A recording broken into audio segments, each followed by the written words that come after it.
ನಮಸ್ಕಾರ. ಮುಖ್ಯಾಂಶಗಳು. ರಾಜ್ಯದ ಅಭಿವೃದ್ಧಿಗೆ ಹೆಚ್ಚಿನ ಒತ್ತು. 5 ವರ್ಷದಲ್ಲಿ 100ಕ್ಕೂ ಹೆಚ್ಚು ತಾಯಿ ಮತ್ತು ಮಕ್ಕಳ ಆರೈಕೆ ಆಸ್ಪತ್ರೆಗಳ ನಿರ್ಮಾಣ. ಮುಖ್ಯಮಂತ್ರಿ ಬಿಎಸ್ ಯಡಿಯೂರಪ್ಪ. ದೇಶದ ವಿವಿಧೆಡೆ ಹಕ್ಕಿಜ್ವರ ಪತ್ತೆ ಹಿನ್ನೆಲೆ ಕರ್ನಾಟಕದಲ್ಲಿ ಸೂಕ್ತ ಮುಂಜಾಗ್ರತಾ ಕ್ರಮ ವಹಿಸಲು ಅಧಿಕಾರಿಗಳಿಗೆ ಸಚಿವ ಪ್ರಭು ಚವ್ಹಾಣ್ ಸೂಚನೆ. ಇದೇ 29ರಿಂದ ಸಂಸತ್ ಬಜೆಟ್ ಅಧಿವೇಶನ. ಉಭಯ ಸದನಗಳನ್ನು ಉದ್ದೇಶಿಸಿ ರಾಷ್ಟ್ರಪತಿ ಭಾಷಣ. ಸಚಿವ ಪ್ರಹ್ಲಾದ್ ಜೋಶಿ. ಹಾಗೂ ನಾಡಿದ್ದು ದೇಶಾದ್ಯಂತ ಕೊರೋನಾ ಲಸಿಕೆ ವಿತರಣೆ ತಾಲೀಮು.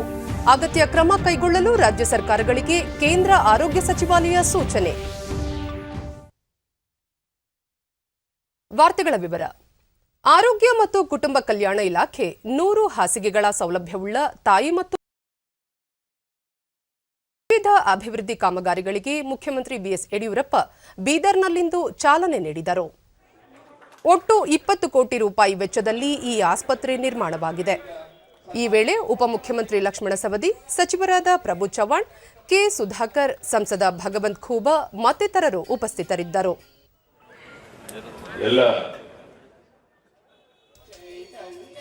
ಬಳಿಕ ಮುಖ್ಯಮಂತ್ರಿ ಯಡಿಯೂರಪ್ಪ, ಮುಂದಿನ ದಿನಗಳಲ್ಲಿ ರಾಜ್ಯದ ಅಭಿವೃದ್ಧಿಗೆ ಹೆಚ್ಚಿನ ಒತ್ತು ನೀಡಲಾಗುವುದು.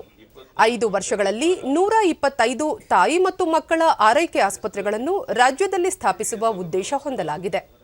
ಈ ಮೂಲಕ ರಾಜ್ಯವನ್ನು ದೇಶದಲ್ಲೇ ಮಾದರಿ ರಾಜ್ಯವನ್ನಾಗಿ ಮಾಡುವ ಸಂಕಲ್ಪ ಹೊಂದಲಾಗಿದೆ ಎಂದು ತಿಳಿಸಿದರು.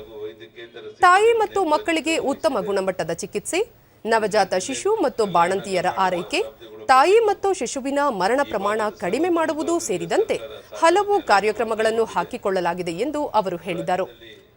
ಈ ಭಾಗದ ಜನರಿಗೆ ಅತ್ಯುತ್ತಮ ಆರೋಗ್ಯ ಸೌಲಭ್ಯಗಳು ಸಿಗಬೇಕು ಎನ್ನುವ ಉದ್ದೇಶದಿಂದ 100 ಹಾಸಿಗೆಗಳ ತಾಯಿ ಮತ್ತು ಮಕ್ಕಳ ಆರೈಕೆ ಕೇಂದ್ರ ಸ್ಥಾಪನೆ ಮಾಡಲಾಗಿದೆ ಎಂದು ಅವರು ತಿಳಿಸಿದರು. ಕೇರಳ ಮತ್ತು ತಮಿಳುನಾಡು ರಾಜ್ಯವನ್ನು ಹೊರತುಪಡಿಸಿದರೆ ಕರ್ನಾಟಕ ಅತ್ಯುತ್ತಮ ಆರೋಗ್ಯ ಸೇವಾ ವ್ಯವಸ್ಥೆಯುಳ್ಳ ರಾಜ್ಯವನ್ನಾಗಿದೆ. ಆರೋಗ್ಯ ಕ್ಷೇತ್ರದಲ್ಲಿ ರಾಷ್ಟ್ರದ ಸರಾಸರಿ ಅಂಕಕ್ಕಿಂತ ಕರ್ನಾಟಕದ ಅಂಕ ಹೆಚ್ಚಿದೆ. ರಾಜ್ಯದಲ್ಲಿ ಮುಂದಿನ 5 ವರ್ಷಗಳಲ್ಲಿ 125 ತಾಯಿ ಮತ್ತು ಮಕ್ಕಳ ಆಸ್ಪತ್ರೆಗಳನ್ನು ಸ್ಥಾಪಿಸುವ ಗುರಿಯನ್ನು ಸರ್ಕಾರ ಹೊಂದಿದೆ. ರಾಜ್ಯದ ಸರ್ವಾಂಗೀಣ ಅಭಿವೃದ್ಧಿಗೆ ಪೂರಕ ಕಾರ್ಯಕ್ರಮ ಅನುಷ್ಠಾನಕ್ಕೆ ತಂದು ಕರ್ನಾಟಕವನ್ನು ರಾಷ್ಟ್ರದಲ್ಲೇ ಒಂದು ಮಾದರಿ ರಾಜ್ಯವನ್ನಾಗಿ ಮಾಡಬೇಕು ಅನ್ನೋ ನಮ್ಮೆಲ್ಲರ ಅಪೇಕ್ಷೆ ಇದೆ. ಆ ದಿಕ್ಕಿನಲ್ಲಿ ಈ ಕೋವಿಡ್, ಅತಿವೃಷ್ಟಿ, ಬರಗಾಲ, ಹಣಕಾಸಿನ ಸಮಸ್ಯೆ, ಹೀಗಾಗಿ ಈ ವರ್ಷ ನಿರೀಕ್ಷೆಯಂತೆ ಕೆಲವು ಕೆಲಸ ಆಗಿಲ್ಲ.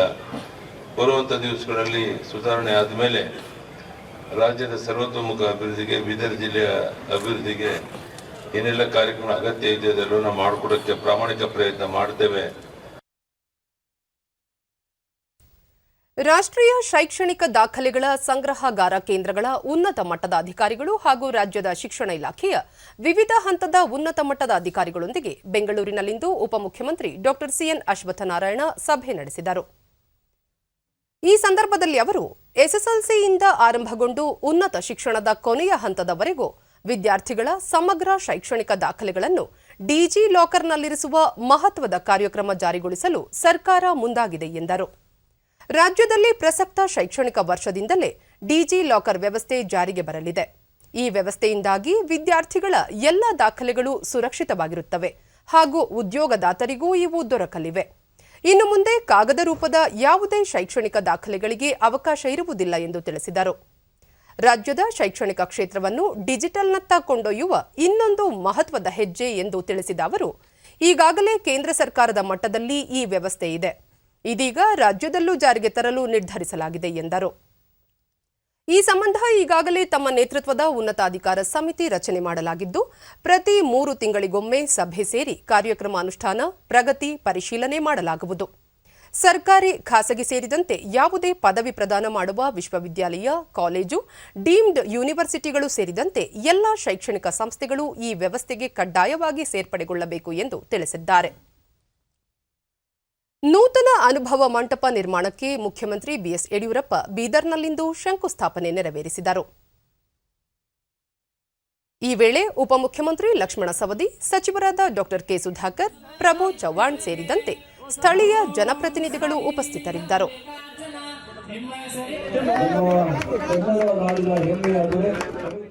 ಬಳಿಕ ಅವರು 100 ಕೋಟಿ ರೂಪಾಯಿ ವೆಚ್ಚದಲ್ಲಿ ಅನುಭವ ಮಂಟಪ ನಿರ್ಮಾಣ ಮಾಡಲಾಗುತ್ತಿದ್ದು 12ನೇ ಶತಮಾನದಲ್ಲಿನ ಅಂದಿನ ಅನುಭವ ಮಂಟಪದಲ್ಲಿ ಎಲ್ಲ ವರ್ಗಗಳಿಗೂ ಪ್ರಾತಿನಿಧ್ಯ ನೀಡಲಾಗಿತ್ತು. ಇದು ಪ್ರಜಾಪ್ರಭುತ್ವ ವ್ಯವಸ್ಥೆಯ ಆದರ್ಶ ಸಂಸತ್ತಿನ ಮಾದರಿಯಾಗಿದೆ ಎಂದರು. ನೂತನ ಅನುಭವ ಮಂಟಪ ನಿರ್ಮಾಣಕ್ಕೆ ರೂಪುರೇಷೆ ಸಿದ್ಧಪಡಿಸಲಾಗಿದೆ. ಸದ್ಯದಲ್ಲೇ ಟೆಂಡರ್ ಕರೆದು ಕಾಮಗಾರಿ ಕೈಗೆತ್ತಿಕೊಳ್ಳಲು ಉದ್ದೇಶಿಸಲಾಗಿದೆ. ಮುಂದಿನ 2 ವರ್ಷಗಳಲ್ಲಿ ಕಟ್ಟಡ ಕಾರ್ಯ ಸಂಪೂರ್ಣಗೊಳಿಸಿ ಪ್ರಧಾನಿ ನರೇಂದ್ರ ಮೋದಿ ಅವರನ್ನು ಉದ್ಘಾಟನೆಗೆ ಆಹ್ವಾನಿಸಲು ಚಿಂತನೆ ಹೊಂದಲಾಗಿದೆ ಎಂದು ತಿಳಿಸಿದರು. ಸಾಮಾಜಿಕ ಬದಲಾವಣೆ ತರುವಲ್ಲಿ ಅನುಭವ ಮಂಟಪದ ಪಾತ್ರ ಅತ್ಯಂತ ಮಹತ್ವದ್ದಾಗಿದ್ದು, ಮನುಕುಲದ ಏಳಿಗೆಗೆ ಇಡೀ ವಚನ ಸಾಹಿತ್ಯ ಮಾರ್ಗದರ್ಶಿಯಾಗಿದೆ.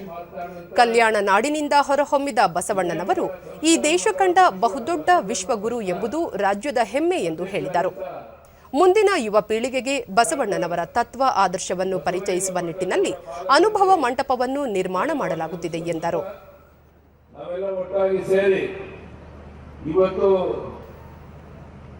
ಈ ನೂತನ ಅನುಭವ ಮಂಟಪಕ್ಕೆ ಭೂಮಿ ಪೂಜೆಯ ಸಮಕ್ಷಮ ನಾವೆಲ್ಲ ಒಟ್ಟಾಗಿ ಸೇರಿ ಮಾಡಿದ್ದೇವೆ.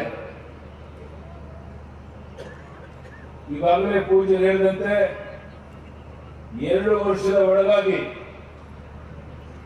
ಈ ಕಾರ್ಯವನ್ನು ಪೂರ್ಣ ಮಾಡುವಂತಹ ಸಂಪೂರ್ಣ ಜವಾಬ್ದಾರಿ ಬಸವರಾಜ ಪಾಟೀಲ್ ಸೇಡಂ ಅವರಿಗೆ ನಾನು ಕೊಟ್ಟಿದ್ದೇನೆ. ಅದಕ್ಕೆ 100 ಕೋಟಿ ಬಿಡುಗಡೆ ಆಗಿದೆ. ಇನ್ನೂ 100 ಕೋಟಿ ವಾರದಲ್ಲಿ ಬಿಡುಗಡೆ ಮಾಡಿ ಟೆಂಡರ್ ಕರೆಯುವ ಪ್ರೋಸೆಸ್ ಪ್ರಾರಂಭ ಆಗುತ್ತೆ. 2 ವರ್ಷದ ಒಳಗಾಗಿ ಈ ಸುಂದರವಾದಂತ ಇಡೀ ದೇಶದ ಜನರ ಗಮನ ಸೆಳೆಯುವಂತ ಈ ಕೆಲಸ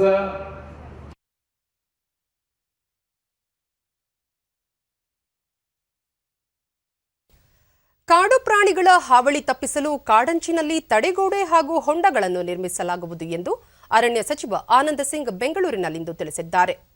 ಸಭೆಯಲ್ಲಿ ಶಾಸಕರಾದ ಕೆಜಿ ಬೋಪಯ್ಯ, ಅಪ್ಪಚ್ಚು ರಂಜನ್ ಉಪಸ್ಥಿತರಿದ್ದರು. ವಿಕಾಸಸೌಧದಲ್ಲಿ ಕೊಡಗು ಮಾನವ ವನ್ಯಜೀವಿ ಸಂಘರ್ಷ ಉಪಶಮನ ಪ್ರತಿಷ್ಠಾನದ ಆಡಳಿತ ಮಂಡಳಿಯ ಸಭೆ ನಡೆಸಿದ ಅವರು, ಕೊಡಗು ಜಿಲ್ಲೆಯಲ್ಲಿ ಕಾಡು ಪ್ರಾಣಿಗಳ ಹಾವಳಿ ಹೆಚ್ಚಾಗಿದೆ. ಈ ಹಿನ್ನೆಲೆಯಲ್ಲಿ ಪ್ರತಿ ವರ್ಷ ಅಪಾರ ಪ್ರಮಾಣದ ಬೆಳೆ ಹಾನಿಯಾಗುತ್ತಿದೆ. ಪ್ರಾಣಿಗಳು ಕೃಷಿ ತೋಟಗಳಿಗೆ ಬಾರದಂತೆ ಅರಣ್ಯ ಪ್ರದೇಶಗಳ ಅಂಚಿನಲ್ಲಿ ತಡೆಗೋಡೆ ನಿರ್ಮಿಸಲಾಗುವುದು ಎಂದು ತಿಳಿಸಿದರು. ಜಿಲ್ಲೆಯ ಪ್ರವಾಸಿ ತಾಣಗಳಲ್ಲಿ ಅಗತ್ಯ ಶೌಚಾಲಯ, ಸ್ವಚ್ಛತೆ ಕಾಪಾಡಿಕೊಳ್ಳುವಂತೆ ಸೂಚಿಸಿದ ಅವರು, ಕಾಡು ಪ್ರಾಣಿಗಳನ್ನು ಸೆರೆ ಹಿಡಿಯುವಾಗ ಗಾಯಗಳಾಗದಂತೆ ಫೈಬರ್ ಗೇಜ್ ಹಾಗೂ ನೆಟ್ಗಳನ್ನು ಬಳಸಲು ಕ್ರಮ ವಹಿಸುವಂತೆ ಸೂಚಿಸಿದರು. ಕೇರಳದ ಹಲವು ಜಿಲ್ಲೆಗಳಲ್ಲಿ ಬಾತುಕೋಳಿಗಳಲ್ಲಿ ಕೋಳಿ ಶೀತ, ಹಕ್ಕಿಜ್ವರ, H5N8 ಕಾಣಿಸಿಕೊಂಡಿರುವ ಹಿನ್ನೆಲೆಯಲ್ಲಿ ರಾಜ್ಯದಲ್ಲಿ ಕಟ್ಟೆಚ್ಚರ ವಹಿಸಲು ಸೂಚಿಸಲಾಗಿದೆ ಎಂದು ಪಶುಸಂಗೋಪನಾ ಸಚಿವ ಪ್ರಭು ಚವ್ಹಾಣ್ ತಿಳಿಸಿದ್ದಾರೆ. ರಾಜ್ಯದಲ್ಲೂ ಈ ಸೋಂಕು ಕಾಣಿಸಿಕೊಳ್ಳುವ ಮುನ್ನೆಚ್ಚರಿಕೆಯಿಂದಾಗಿ ಅಗತ್ಯ ಕ್ರಮ ಕೈಗೊಳ್ಳುವಂತೆ ಇಲಾಖೆ ಅಧಿಕಾರಿಗಳು ಮತ್ತು ಪಶು ವೈದ್ಯರಿಗೆ ಸೂಚನೆ ನೀಡಲಾಗಿದೆ ಎಂದು ಹೇಳಿದ್ದಾರೆ. ಕೇರಳದ ಗಡಿಗೆ ಹೊಂದಿಕೊಂಡಂತಿರುವ ದಕ್ಷಿಣ ಕನ್ನಡ, ಕೊಡಗು, ಮೈಸೂರು, ಚಾಮರಾಜನಗರ ಜಿಲ್ಲೆಗಳ ಉಪನಿರ್ದೇಶಕರು ಕೋಳಿ ಶೀತ ಜ್ವರದ ಸಂಭಾವ್ಯ ರೋಗೋದ್ರೇಕವನ್ನು ತಡೆಗಟ್ಟಲು ಜಿಲ್ಲಾಧಿಕಾರಿಗಳೊಂದಿಗೆ ಜಿಲ್ಲಾ ಮಟ್ಟದ ರೋಗ ನಿಯಂತ್ರಣ ಸಮಿತಿಯ ಸಭೆ ಜರುಗಿಸಿ ಮುಂಜಾಗ್ರತಾ ಕ್ರಮ ಕೈಗೊಳ್ಳುವಂತೆ ಸೂಚಿಸಲಾಗಿದೆ ಎಂದು ತಿಳಿಸಿದ್ದಾರೆ. ಸದ್ಯ ರಾಜ್ಯದಲ್ಲಿ ಎಲ್ಲಿಯೂ ಇಂತಹ ಪ್ರಕರಣಗಳು ಕಂಡುಬಂದಿಲ್ಲ. ಆದರೂ ಎಚ್ಚರಿಕೆ ವಹಿಸುವಂತೆ ನಿರ್ದೇಶನ ನೀಡಲಾಗಿದ್ದು, ಕೇರಳ ರಾಜ್ಯದಿಂದ ಕೋಳಿ ಮತ್ತು ಕುಕ್ಕುಟ ಉತ್ಪನ್ನಗಳ ಸಾಗಾಣಿಕೆಯನ್ನು ನಿರ್ಬಂಧಿಸುವುದು ಹಾಗೂ ಕೇರಳ ರಾಜ್ಯದಿಂದ ಒಳಬರುವ ಕೋಳಿ ಸಾಕಾಣಿಕೆ ವಾಹನಗಳ ನೈರ್ಮಲೀಕರಣಗೊಳಿಸಿ ಒಳಬಿಡಲು ನಿರ್ದೇಶನ ನೀಡಲಾಗಿದೆ ಎಂದು ಹೇಳಿದ್ದಾರೆ. ವಿಶೇಷವಾಗಿ ಪಕ್ಷಿಧಾಮ, ನೀರು ಸಂಗ್ರಹಣಾ ಸ್ಥಳಗಳ ಬಗ್ಗೆ ಹೆಚ್ಚಿನ ನಿಗಾ ವಹಿಸಿ ಕೋಳಿಗಳು, ಹಿತ್ತಲ ಕೋಳಿಗಳು, ಹಕ್ಕಿಗಳು, ಕಾಡು ಹಕ್ಕಿಗಳು, ವಲಸೆ ಹಕ್ಕಿಗಳ ಯಾವುದೇ ಅಸ್ವಾಭಾವಿಕ ಮರಣ ಸಂಭವಿಸಿದ್ದಲ್ಲಿ ಅಥವಾ ರೋಗಲಕ್ಷಣಗಳು ಕಂಡುಬಂದಲ್ಲಿ ಕೂಡಲೇ ಮೇಲಾಧಿಕಾರಿಗಳಿಗೆ ಮಾಹಿತಿ ನೀಡಿ ಮುನ್ನೆಚ್ಚರಿಕೆ ಕ್ರಮ ಕೈಗೊಳ್ಳುವಂತೆ ಸೂಚಿಸಿದ್ದಾರೆ.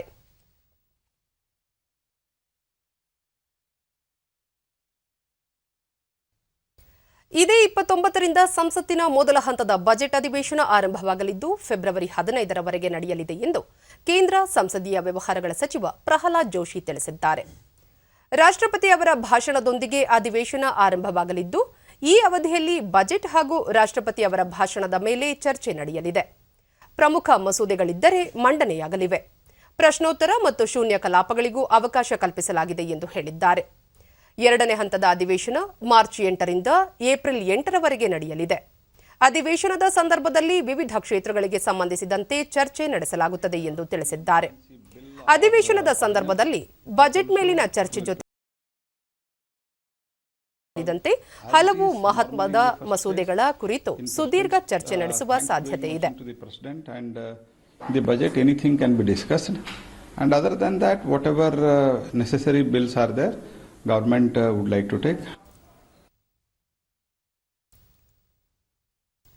ದೇಶಾದ್ಯಂತ ನಾಡಿದ್ದು 3ನೇ ಹಂತದ ಕೊರೋನಾ ಲಸಿಕೆ ತಾಲೀಮು ಆರಂಭಿಸಲಾಗುವುದು ಎಂದು ಕೇಂದ್ರ ಆರೋಗ್ಯ ಮತ್ತು ಕುಟುಂಬ ಕಲ್ಯಾಣ ಇಲಾಖೆ ತಿಳಿಸಿದೆ. ಇದುವರೆಗೂ 2 ತಾಲೀಮು ಯಶಸ್ವಿಯಾಗಿ ನಡೆಸಲಾಗಿದ್ದು, ಜನವರಿ 8ರಂದು 3ನೇ ಹಂತದ ಲಸಿಕಾ ಕಾರ್ಯಕ್ರಮ ಹಮ್ಮಿಕೊಂಡಿದ್ದು, ಎಲ್ಲಾ ರಾಜ್ಯ ಸರ್ಕಾರಗಳು ಅಗತ್ಯ ಮುನ್ನೆಚ್ಚರಿಕೆ ವಹಿಸುವಂತೆ ಸೂಚನೆ ನೀಡಲಾಗಿದೆ. ಕೊರೋನಾ ಲಸಿಕೆ ವಿತರಣೆ ಸಂದರ್ಭದಲ್ಲಿ ಯಾವುದೇ ಅಜಾಗರೂಕತೆ ಜೊತೆಗೆ ಲೋಪದೋಷವಾಗದಂತೆ ನೋಡಿಕೊಳ್ಳಲು ಈ ತಾಲೀಮು ನಡೆಸಲಾಗುತ್ತದೆ.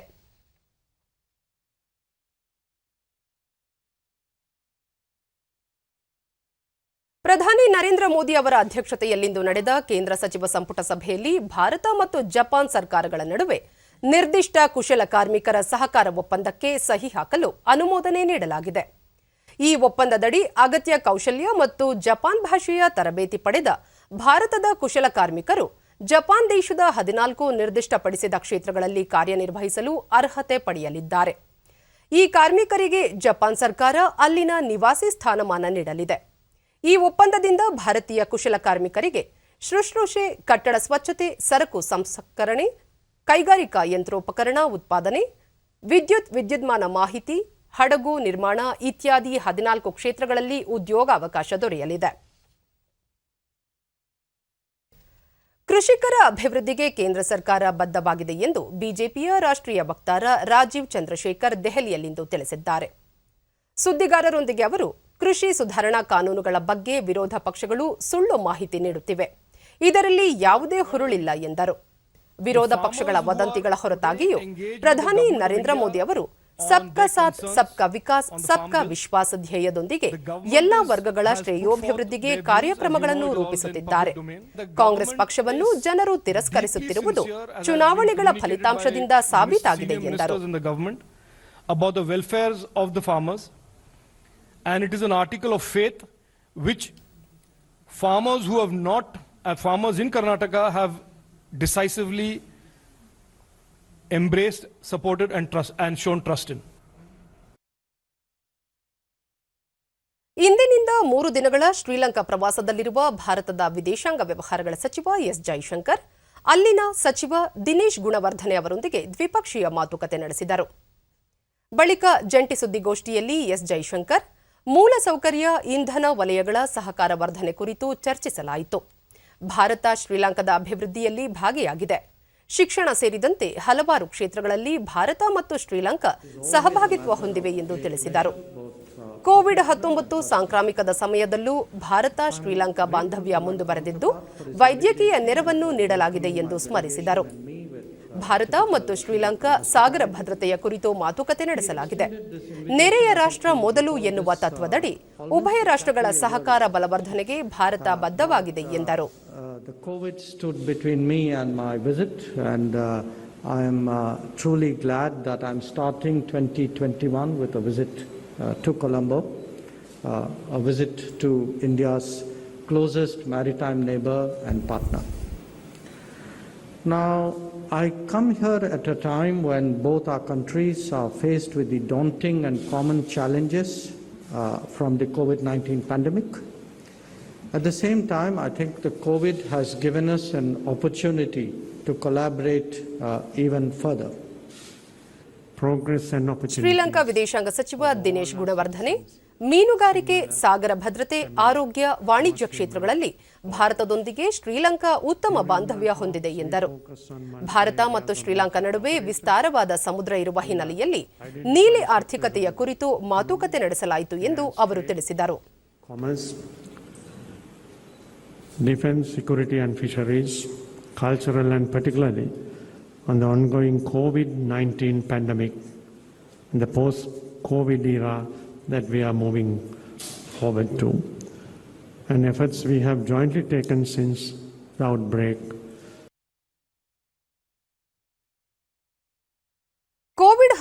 ಲಸಿಕೆಗಾಗಿ ಕೇಂದ್ರ ಸರ್ಕಾರ ಆರಂಭಿಸಲಿರುವ ಕೋವಿನ್ ಆಪ್ ಹೆಸರಿನ ನಕಲಿ ಆಪ್ಗಳು ಪ್ಲೇಸ್ಟೋರ್ನಲ್ಲಿ ಕಂಡುಬಂದಿವೆ. ಕೇಂದ್ರ ಆರೋಗ್ಯ ಮತ್ತು ಕುಟುಂಬ ಕಲ್ಯಾಣ ಸಚಿವಾಲಯ ಈ ಕುರಿತು ನಾಗರಿಕರಿಗೆ ಜಾಗೃತರಾಗುವಂತೆ ಮಾಹಿತಿ ನೀಡಿದ್ದು, ಈ ಆಪ್ಗಳಲ್ಲಿ ಯಾವುದೇ ಖಾಸಗಿ ಮಾಹಿತಿ ಭರ್ತಿ ಮಾಡದಂತೆ ಸೂಚಿಸಿದೆ. ಕೋವಿನ್ ಆಪ್ ಆರಂಭದ ಬಗ್ಗೆ ನಾಗರಿಕರಿಗೆ ಮಾಹಿತಿ ನೀಡಲಾಗುವುದು.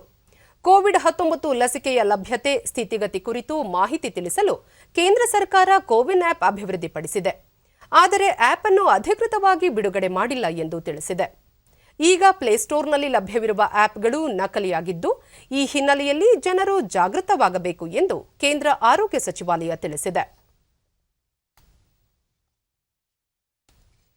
ಭಾರತದಲ್ಲಿ ವಯೋಸಹಜ ಕುರಿತ ಅಧ್ಯಯನ ವರದಿಯನ್ನು ಕೇಂದ್ರ ಆರೋಗ್ಯ ಮತ್ತು ಕುಟುಂಬ ಕಲ್ಯಾಣ ಸಚಿವ ಡಾ ಹರ್ಷವರ್ಧನ್ ಅವರಿಂದು ಬಿಡುಗಡೆ ಮಾಡಿದರು. ಭಾರತದಲ್ಲಿ ವೃದ್ಧರ ಆರೋಗ್ಯ ಸ್ಥಿತಿಗತಿ ಬಗ್ಗೆ ಈ ವರದಿ ಸಂಪೂರ್ಣ ಮಾಹಿತಿ ಹೊಂದಿದೆ. ವರದಿ ಬಿಡುಗಡೆ ಮಾಡಿದ ಡಾ ಹರ್ಷವರ್ಧನ್, ದೇಶದ 75% ವೃದ್ಧರು ದೀರ್ಘಕಾಲದಿಂದ ವಿವಿಧ ಆರೋಗ್ಯ ಸಮಸ್ಯೆಗಳನ್ನು ಅನುಭವಿಸುತ್ತಿದ್ದಾರೆ. 40% ವೃದ್ಧರು ಅನೇಕ ರೀತಿಯ ವೈಕಲ್ಯ ಹಾಗೂ 20% ಮಂದಿ ಮಾನಸಿಕ ಸಮಸ್ಯೆಗಳಿಂದ ಬಳಲುತ್ತಿದ್ದಾರೆ ಎಂದರು.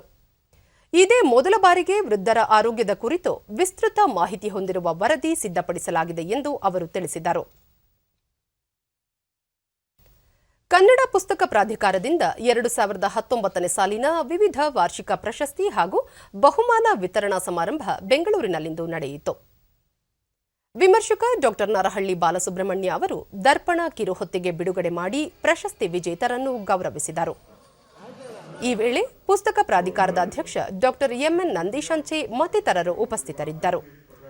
2019ನೇ ಸಾಲಿನ ಅತ್ಯುತ್ತಮ ಪ್ರಕಾಶನ ಪ್ರಶಸ್ತಿ ಎಚ್ಕೆ ಲಕ್ಷ್ಮೀನಾರಾಯಣ ಅಡಿಗ, ಡಾ ಎಂಎಂ ಕಲಬುರಗಿ ಮಾನವಿಕ ಅಧ್ಯಯನ ಪ್ರಶಸ್ತಿ ಡಾ ಬಸವರಾಜ ಕಲ್ಗುಡಿ, ಡಾ ಅನುಪಮಾ ನಿರಂಜನ ವೈದ್ಯಕೀಯ ಮತ್ತು ವಿಜ್ಞಾನ ಸಾಹಿತ್ಯ ಪ್ರಶಸ್ತಿ ಡಾ ಬಿಎಂ ಹೆಗಡೆ, ಡಾ ಜಿಪಿ ರಾಜರತ್ನಂ ಸಾಹಿತ್ಯ ಪರಿಚಾರಕ ಪ್ರಶಸ್ತಿ ಡಾ ಎಂಎಂ ಶಡಶೆಟ್ಟಿ ಹಾಗೂ ಕೆ ರಾಜಕುಮಾರ್ ಅವರಿಗೆ ಪ್ರದಾನ ಮಾಡಲಾಯಿತು.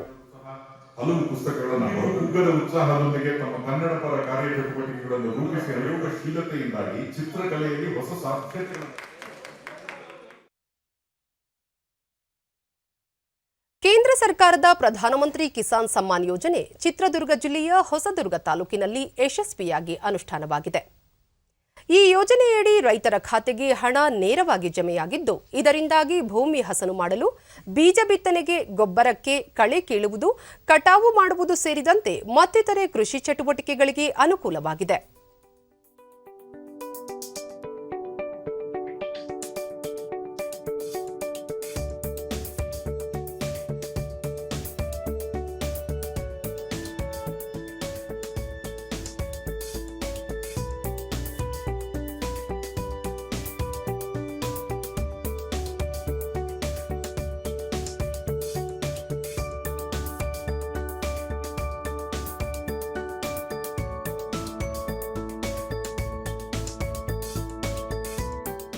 ಕಿಸಾನ್ ಯೋಜನೆಯಿಂದ ಡಿಡಿ ನ್ಯೂಸ್ನೊಂದಿಗೆ ರೈತ ತಿಪ್ಪೇಶ್, ಪ್ರಧಾನಮಂತ್ರಿ ಕಿಸಾನ್ ಸಮ್ಮಾನ್ ಯೋಜನೆಯಿಂದ 3 ಕಂತುಗಳಲ್ಲಿ ಹಣ ಬಂದಿದ್ದು, ಆ ಹಣದಿಂದ ಕೃಷಿ ಚಟುವಟಿಕೆ ಮಾಡಲು ಸಹಕಾರಿಯಾಗಿದೆ ಎಂದು ತಿಳಿಸಿದರು.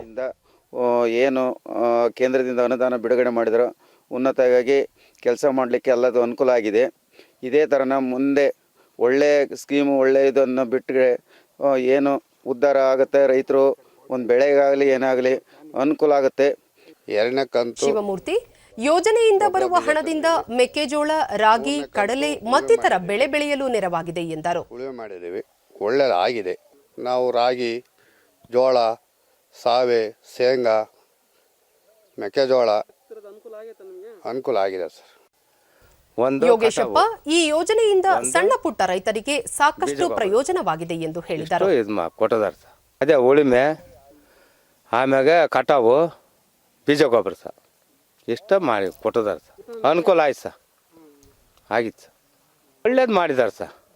ನಮ್ಮ ಹೊಸದುರ್ಗ ತಾಲೂಕಿನ ಕೃಷಿ ಇಲಾಖೆಯ ಸಹಾಯಕ ನಿರ್ದೇಶಕ ಸಿಎಸ್ ಈಶಾ, ತಾಲೂಕಿನ 32,292 ರೈತರು ನೋಂದಣಿ ಮಾಡಿಸಿಕೊಂಡಿದ್ದು, ಈವರೆಗೆ 6,48 ಲಕ್ಷ ರೂಪಾಯಿಗೂ ಅಧಿಕ ಹಣ ರೈತರ ಖಾತೆಗಳಿಗೆ ಸಂದಾಯವಾಗಿದೆ ಎಂದು ಮಾಹಿತಿ ನೀಡಿದರು. 92 ಜನಕ್ಕೆ 6,48,85,000 ರೂಪಾಯಿ ಅಮೌಂಟ್ ಜಮಾ ಆಗಿದೆ. ಈ ಒಂದು ರೈತರಿಗೆ 32,292 ಜನ ರೈತರಲ್ಲಿ ಕೆಲವರಿಗೆ ಕೆಲವರಿಗೆ 2ನೇ ಕಂತಾಗಿದೆ, ಕೆಲವರಿಗೆ 1ನೇ ಕಂತಾಗಿದೆ, ಕೆಲವರಿಗೆ 6ನೇ ಕಂತು. ಈ ಥರ ಹಂತವಾಗಿ ರೈತರಿಗೆ, ಎಲ್ಲ ರೈತರಿಗೂ ಕೂಡ ಇದು ಆಗಿದೆ. ಈ ಒಂದು ಹಣನ ನಮ್ಮ ರೈತರು ಮುಂಗಾರಲ್ಲಿ ಸ್ಟಾರ್ಟಿಂಗ್ ಬಿದ್ದಂಥ ಅಮೌಂಟಲ್ಲಿ ಭೂಮಿ ಸಿದ್ಧತೆ ಆಗಿರ್ಬೋದು ಅಥವಾ ಉಳುಮೆ ಆಗಿರ್ಬೋದು ಅಂಥದ್ದು ಬಳಸ್ಕೊಂಡಿದ್ದಾರೆ. ಅರಣ್ಯ ಇಲಾಖೆ ಮತ್ತು ಕರ್ನಾಟಕ ಪರಿಸರ ಪ್ರವಾಸೋದ್ಯಮ ಅಭಿವೃದ್ಧಿ ಮಂಡಳಿಯ ಸಹಯೋಗದಲ್ಲಿ ಚಾಮರಾಜನಗರದ ಬಿಳಿಗಿರಿ ರಂಗನ ಬೆಟ್ಟದಲ್ಲಿ ಹಮ್ಮಿಕೊಂಡಿರುವ 7ನೇ ಹಕ್ಕಿ ಹಬ್ಬಕ್ಕೆ ಶಾಸಕ ಎನ್ ಮಹೇಶ್ ನಿನ್ನೆ ಚಾಲನೆ ನೀಡಿದರು.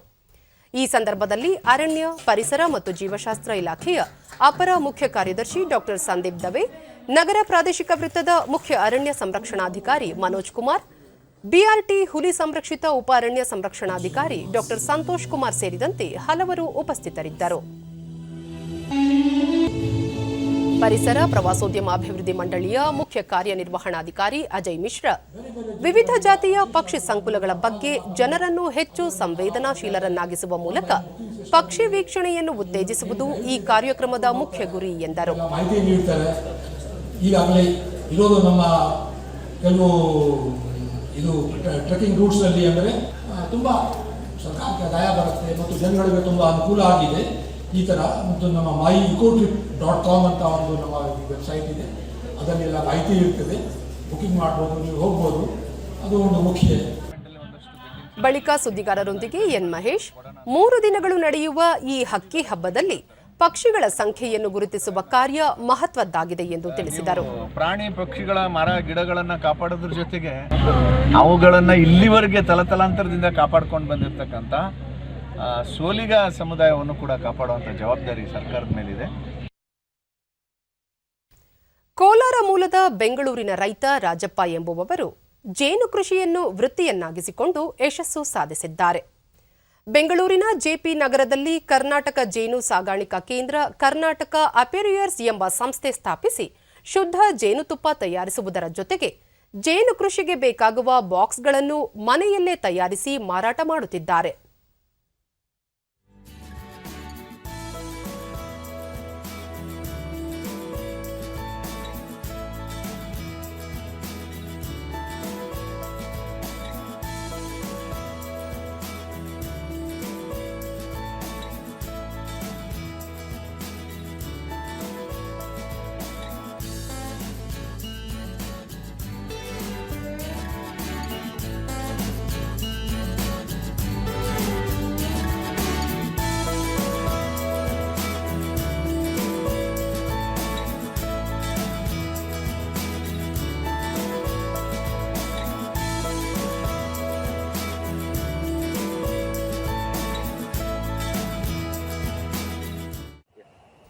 ಡಿಡಿ ನ್ಯೂಸ್ನೊಂದಿಗೆ ರಾಜಪ್ಪ, ತಾವು ತೋಟಗಾರಿಕೆ ಇಲಾಖೆಯಿಂದ 3 ತಿಂಗಳು ಜೇನು ಕೃಷಿ ಬಗ್ಗೆ ತರಬೇತಿ ಪಡೆದಿದ್ದೇವೆ.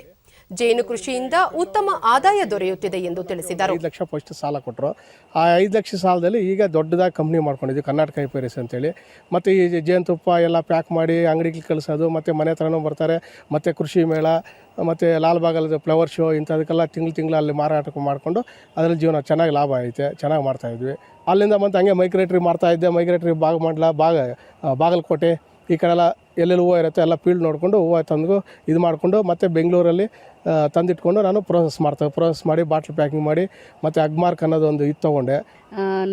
ರಾಜಪ್ಪ ಅವರ ಪತ್ನಿ ಗೀತಾ ತೋಟಗಾರಿಕಾ ಇಲಾಖೆ ಹಾಗೂ ಬ್ಯಾಂಕ್ ಆಫ್ ಇಂಡಿಯಾ ಸಹಕಾರದಿಂದ ರಾಜ್ಯದ ವಿವಿಧೆಡೆ ಸ್ಥಳಾಂತರ ಜೇನು ಕೃಷಿ ನಡೆಸುತ್ತಿದ್ದೇವೆ ಎಂದು ಹೇಳಿದರು. ಮತ್ತೆ ಜೇನು ಕುಟುಂಬಗಳನ್ನ ಸರಬರಾಜು ಮಾಡೋದಾಗಲಿ, ಮತ್ತೆ ಅರಣ್ಯ ಇಲಾಖೆಗೆ ಟೆಂಡರ್ ಮಾಡಿಕೊಂಡು ಅಲ್ಲಿ ಅವರು ಸಹಾಯದಿಂದ ನಾವು ಅಲ್ಲಿ ಕಾಡಿನಲ್ಲಿ ವಾಸ ಮಾಡುವಂಥ ಟ್ರೈಬರ್ಸ್ ಯಾರಿರ್ತಾರೆ ಅವ್ರಿಗೆ ಒಳ್ಳೆ ಗುಣಮಟ್ಟದ ಜೇನು ಪೆಟ್ಟಿಗೆಗಳನ್ನ ಸರಬರಾಜು ಮಾಡೋದಾಗಲಿ, ಇಂಥ ಸಣ್ಣ ಸಣ್ಣ ಕೆಲಸಗಳನ್ನ ಮಾಡ್ತಾ ಇರೋರು ನಾವು. ನಮ್ಮ ವೃತ್ತಿ ಅಂದರೆ ಜೇನು ಕೃಷಿ.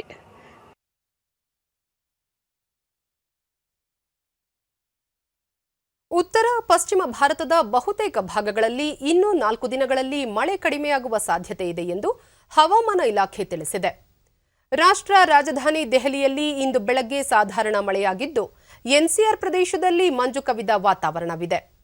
ಉತ್ತರ ಭಾರತದ ಗುಡ್ಡಗಾಡು ಪ್ರದೇಶದಲ್ಲಿ ಮಳೆಯಾಗಲಿದೆ ಎಂದು ಹವಾಮಾನ ಇಲಾಖೆ ಮುನ್ಸೂಚನೆ ನೀಡಿದೆ. ಲೇಹ್ ಲದ್ದಾಖ್ನಲ್ಲಿ ಉಷ್ಣಾಂಶ ಅತ್ಯಂತ ಕಡಿಮೆಯಾಗಿದ್ದು ಜನಜೀವನ ಬಾಧಿತವಾಗಿದೆ. ಕರ್ನಾಟಕದ ಕೆಲ ಜಿಲ್ಲೆಗಳಲ್ಲಿ ಜನವರಿ 8ರವರೆಗೆ ಭಾರೀ ಮಳೆಯಾಗುವ ಸಾಧ್ಯತೆ ಇದ್ದು, ಈ ಹಿನ್ನೆಲೆಯಲ್ಲಿ ಹವಾಮಾನ ಇಲಾಖೆ ಕರಾವಳಿ ಹಾಗೂ ಮಲೆನಾಡು ಭಾಗದ ಕೆಲವು ಜಿಲ್ಲೆಗಳಲ್ಲಿ ಹಳದಿ ಅಲರ್ಟ್ ಘೋಷಣೆ ಮಾಡಿದೆ.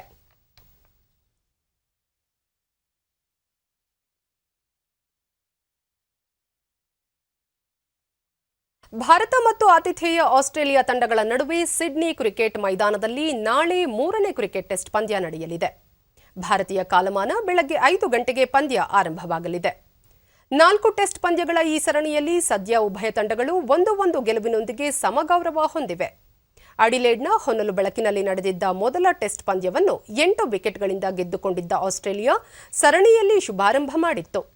ಆದರೆ ಮೆಲ್ಬೋರ್ನ್ನಲ್ಲಿ ನಡೆದ 2ನೇ ಪಂದ್ಯದಲ್ಲಿ ಭಾರತದ ಆಟಗಾರರು ಉತ್ತಮ ಪ್ರದರ್ಶನ ನೀಡಿ 8 ವಿಕೆಟ್ಗಳಿಂದ ಜಯಗಳಿಸುವ ಮೂಲಕ ಆಸ್ಟ್ರೇಲಿಯಾಕ್ಕೆ ತಿರುಗೇಟು ನೀಡಿ ಸರಣಿಯಲ್ಲಿ 1-1ರಿಂದ ಸಮಗೌರವ ಸಾಧಿಸಿದರು. ಅಜಿಂಕ್ಯ ರಹಾನೆ ನಾಯಕತ್ವದಲ್ಲಿ 2ನೇ ಟೆಸ್ಟ್ ಪಂದ್ಯವನ್ನು ಗೆದ್ದುಕೊಳ್ಳುವ ಮೂಲಕ ಆತ್ಮವಿಶ್ವಾಸ ಹೆಚ್ಚಿಸಿಕೊಂಡಿರುವ ಭಾರತ ತಂಡದ ಆಟಗಾರರು ಮತ್ತೊಂದು ಗೆಲುವಿನೊಂದಿಗೆ ಸರಣಿಯಲ್ಲಿ ಮೇಲುಗೈ ಸಾಧಿಸುವ ವಿಶ್ವಾಸ ಹೊಂದಿದ್ದಾರೆ. ಹಿರಿಯ ಅನುಭವಿ ಆಟಗಾರ ರೋಹಿತ್ ಶರ್ಮಾ ಸಹ ಆಡಲು ಲಭ್ಯವಿರುವುದು ಟೀಂ ಇಂಡಿಯಾ ಶಕ್ತಿಯನ್ನು ಇನ್ನಷ್ಟು ವೃದ್ಧಿಸಿದೆ.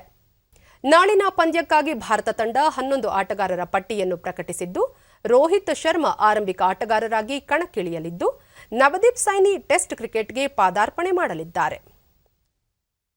ಇನ್ನು ಹವಾವರ್ತಮಾನ. ರಾಜ್ಯದ ಕರಾವಳಿಯ ಕೆಲವು ಕಡೆ ಮತ್ತು ದಕ್ಷಿಣ ಒಳನಾಡಿನ ಅಲ್ಲಲ್ಲಿ ಮಳೆಯಾಗಿದೆ. ಉತ್ತರ ಒಳನಾಡಿನಲ್ಲಿ ಒಣಹವೆ ಮುಂದುವರೆದಿದೆ.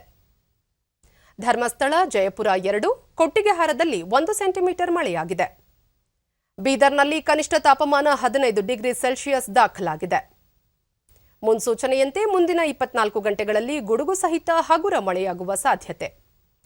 ಬೆಂಗಳೂರು ಸುತ್ತಮುತ್ತ ಸಾಮಾನ್ಯವಾಗಿ ಮೋಡ ಕವಿದ ವಾತಾವರಣ, ಹಗುರ ಮಳೆ, ಬೆಳಗಿನ ವೇಳೆ ಕೆಲವೆಡೆ ಮಂಜು ಮುಸುಕುವ ಸಾಧ್ಯತೆ. ಗರಿಷ್ಠ ತಾಪಮಾನ 25 ಹಾಗೂ ಕನಿಷ್ಠ 19 ಡಿಗ್ರಿ ಸೆಲ್ಸಿಯಸ್ ದಾಖಲಾಗುವ ಸಂಭವ. ಕೊನೆಯಲ್ಲಿ ಮತ್ತೊಮ್ಮೆ ಮುಖ್ಯಾಂಶಗಳು. ರಾಜ್ಯದ ಅಭಿವೃದ್ಧಿಗೆ ಹೆಚ್ಚಿನ ಒತ್ತು. 5 ವರ್ಷದಲ್ಲಿ 100ಕ್ಕೂ ಹೆಚ್ಚು ತಾಯಿ ಮತ್ತು ಮಕ್ಕಳ ಆರೈಕೆ ಆಸ್ಪತ್ರೆಗಳ ನಿರ್ಮಾಣ. ಮುಖ್ಯಮಂತ್ರಿ ಬಿಎಸ್ ಯಡಿಯೂರಪ್ಪ. ದೇಶದ ವಿವಿಧೆಡೆ ಹಕ್ಕಿಜ್ವರ ಪತ್ತೆ ಹಿನ್ನೆಲೆ ಕರ್ನಾಟಕದಲ್ಲಿ ಸೂಕ್ತ ಮುಂಜಾಗ್ರತಾ ಕ್ರಮ ವಹಿಸಲು ಅಧಿಕಾರಿಗಳಿಗೆ ಸಚಿವ ಪ್ರಭು ಚವ್ಹಾಣ್ ಸೂಚನೆ. ಇದೇ 29ರಿಂದ ಸಂಸತ್ ಬಜೆಟ್ ಅಧಿವೇಶನ. ಉಭಯ ಸದನಗಳನ್ನು ಉದ್ದೇಶಿಸಿ ರಾಷ್ಟ್ರಪತಿ ಭಾಷಣ. ಸಚಿವ ಪ್ರಹ್ಲಾದ್ ಜೋಶಿ. ಹಾಗೂ ನಾಡಿದ್ದು ದೇಶಾದ್ಯಂತ ಕೊರೋನಾ ಲಸಿಕೆ ವಿತರಣೆ ತಾಲೀಮು. ಅಗತ್ಯ ಕ್ರಮ ಕೈಗೊಳ್ಳಲು ರಾಜ್ಯ ಸರ್ಕಾರಗಳಿಗೆ ಕೇಂದ್ರ ಆರೋಗ್ಯ ಸಚಿವಾಲಯ ಸೂಚನೆ.